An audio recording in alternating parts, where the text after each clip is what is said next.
প্রথমবারের জন্য আইএসএল এ পরপর 2 ম্যাচে জয়, আর এইটা তো একটা নিশ্চয়ই স্পেশাল জয়, কি বলবেন?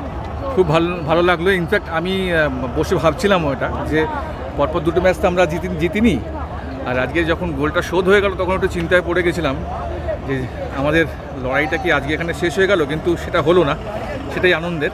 এবং ক্লেটন যে গোলটা করেছে খুব সুন্দর গোল করেছে। আমরা একটা হার্ডলস টপকালাম, এবার সামনে হচ্ছে পাঞ্জাব এফসি ম্যাচ, সেই ম্যাচটাও জিততে হবে। আমার মনে হয় যেভাবে আমরা এগোচ্ছি কিছুটা হলেও আশা এখনও আমাদের বেঁচে রয়েছে। আমরা নিশ্চয়ই টপ 6-এ কোয়ালিফাই করার জন্য এগিয়ে যাচ্ছি আমার মনে হয়। Hope for the best. আমানের খেলা কেমন লাগলো দাদা? শুধু আমান বলবো না, আমান তো খুব ভালো খেলেছে, এর সাথে সাথে কিন্তু সায়নও খুব ভালো খেলেছে। আজকে দুজনের খেলা খুব ভালো লেগেছে।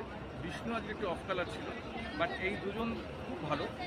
আমার মনে হয় যত বয়স বাড়বে ওদের ফিজিক্যাল ফিটনেস বা ফিজিক্যাল যে শক্তি যত বাড়বে, ওরা ততটাই আরও সাফল্য পাবে। এবং আমার মনে হয় এই দুটো প্লেয়ার, এই 3টে প্লেয়ার আপাতত আমাদের টিমের অ্যাসেট। আগামী দিনে এরা আমাদের আইএসএল কাঁপাবে আমার মনে হয়। সামনের মরশুম নিয়ে কি আশা করছেন? সামনের মরশুমে নিশ্চয়ই ভালো দল হচ্ছে।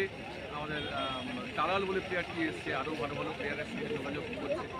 এক্সপেক্টেড যে খুব ভালো দল হবে। আমরা নেক্সট ইয়ারে আরও অনেক উন্নত মানের ফুটবল খেলবো। থ্যাংক ইউ দাদা।